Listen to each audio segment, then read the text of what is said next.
हाँ दोस्तों, आज फिर एक बार हमारे अदिति एजुकेशन में आप सभी का स्वागत है। आज हम लेकर के आ रहे हैं प्रेजेंट कंटिन्यूअस टेंस। वर्तमान जो लगातार होता है, ठीक ना, उसी को कंटिन्यूअस टेंस कहते हैं। सिम्टम्स पहचान इसका क्या है कि जिस हिंदी वाक्य के क्रिया के अंत में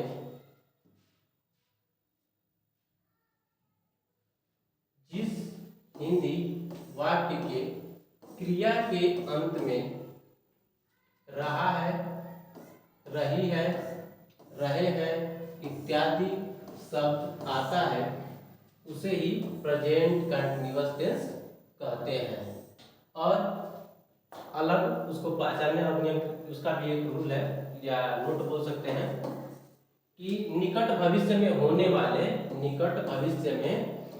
वाले किसी कार्य को व्यक्त करने के लिए भी हम प्रेजेंट कंटिन्यूअस टेंस का प्रयोग करते हैं।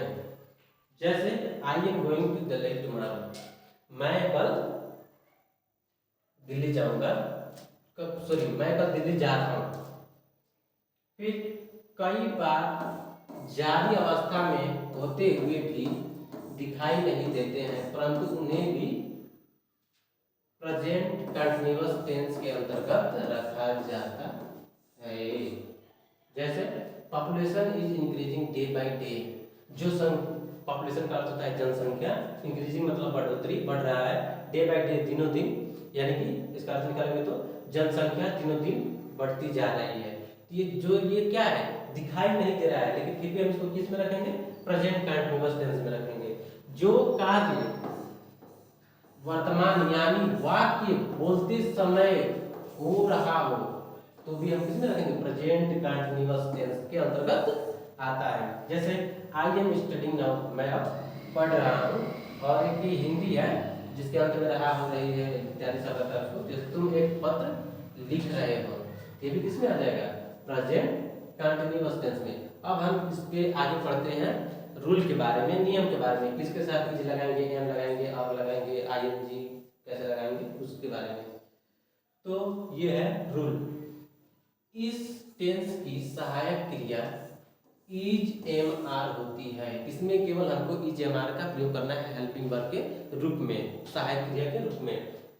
दूसरा है आई के साथ एम का प्रयोग करते हैं। आई के साथ प्रेजेंट कंटिन्यूअस टेंस में हमेशा एम का ही प्रयोग करते हैं। फिर ही, सी, इट, ये तीनों प्रोनाउन है, तथा एक वचन थर्ड पर्सन कर्ता के साथ इज का प्रयोग करते हैं। फिर वी, यू, दे तथा बहुवचन थर्ड पर्सन कर्ता के साथ आर का प्रयोग करते हैं, और मेन वर्ब में आईएनजी लगाते हैं। तो थर्ड पर्सन जान लेते हैं। थर्ड पर्सन देखिए, जैसे कि तीन लोग हैं, ठीक है,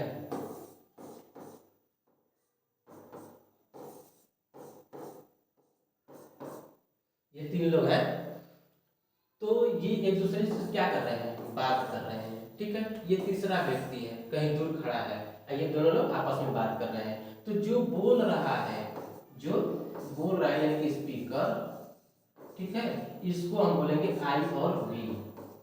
ठीक, जो सुन रहा है, अपने कानों से जो आवाजों को हमारी सुन रहा है, ठीक है, ये बोल रहा है, और जो सुन रहा है उसको लिसनर कहते हैं, ठीक है, सुनने वाला सेनर, ठीक है। इसको सेकेंड पर्सन कहते हैं, जिसमें केवल यू आता है। इसको फर्स्ट पर्सन कहते हैं, फर्स्ट, सेकेंड और ये थर्ड, ठीक। और जिसके बारे में बोला जाएगा वो थर्ड पर्सन है, ही, सी, इट, दे, ठीक है, ये हो गया। केवल क्या होगा, आई और बी किस में आ जाएगा, फर्स्ट पर्सन में, यू किस में आ जाएगा, सेकंड पर्सन में, ही, सी, इट, दे किस में आ जाएगा, थर्ड पर्सन में। अब नेक्स्ट हम लोग पढ़ेंगे स्ट्रक्चर के बारे में।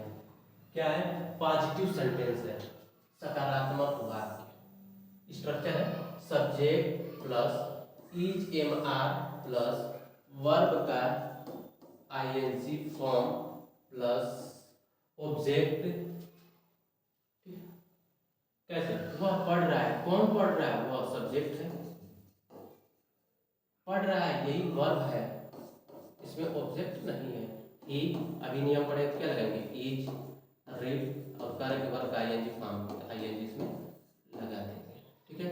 फिर नेगेटिव सेंटेंस, नकारात्मक वाक्य, subject plus is am are plus E plus not plus verb का आईएनजी फॉर्म प्लस ऑब्जेक्ट। लड़के नहीं पढ़ रहे हैं। कौन? लड़के, तो बॉयज आर, क्योंकि ये बहुवचन है, नॉट रीडिंग।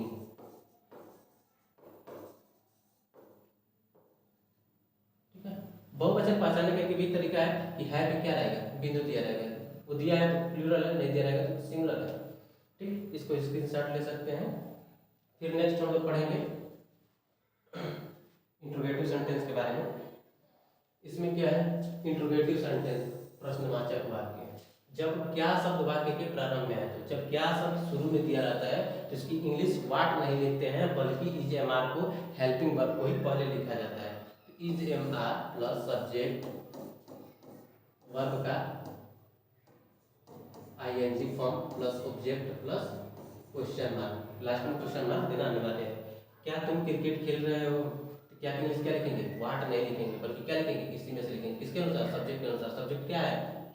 कौन क्रिकेट खेल रहा है? तुम, यही सब्जेक्ट है। सब्जेक्ट यू है, यू के साथ आर लगता है, तो यहाँ पे लिखेंगे आर यू। खेलना मीन्स होता है प्ले, तो प्लेइंग। ऑब्जेक्ट पता है आप लोगों को पिछली वीडियो में प्रेजेंट इंडेफिनिट टेंस में। अगर उसमें ये समझ में नहीं आ रहा है तो पीछे जा करके हमारी वीडियो को देख सकते हैं, प्रेजेंट इंडेफिनिट टेंस, उसमें सब चीज़ वहाँ पे दिया गया है, कौन क्या चीज़ है, कैसे पता करते हैं। तो ऑब्जेक्ट यहाँ भी एक बार करते हैं। ऑब्जेक्ट दो प्रकार के होते हैं, डायरेक्ट ऑब्जेक्ट और इनडायरेक्ट ऑब्जेक्ट। उससे हमसे क्वेश्चन करते हैं तो इनडायरेक्ट ऑब्जेक्ट, और व्हाट से क्वेश्चन करते हैं तो डायरेक्ट ऑब्जेक्ट मिलता है। तो क्या खेल रहा है? क्रिकेट, क्रिकेट लिख देंगे यहाँ पे और उससे क्वेश्चन मार्क। फिर आता है इंट्रोगेटिव सेंटेंस ही टाइप 2, या इसको क्या बोल सकते हैं? WH टाइप भी बोल सकते हैं, इसको यस नो टाइप भी बोल सकते हैं। जब प्रश्नवाचक शब्द वाक्य के बीच में आए, तो शुरू में नहीं, बीच में। क्या, कौन, कब, कहाँ, कैसे। ठीक है। ये क्वेश्चन वर्ड पहले लिखेंगे, is am are plus verb का ING form plus object plus question. तुम क्यों खेल रहे हो? क्यों, ये क्या है? क्वेश्चन वर्ड, इसको पहले लिखेंगे, Y are you playing.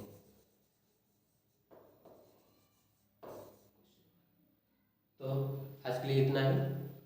Thanks. हमारे चैनल को सब्सक्राइब करिए और ज़्यादा से ज़्यादा शेयर करिए, ताकि आपका सपोर्ट हमारा सहारा बन सके। थैंक्स।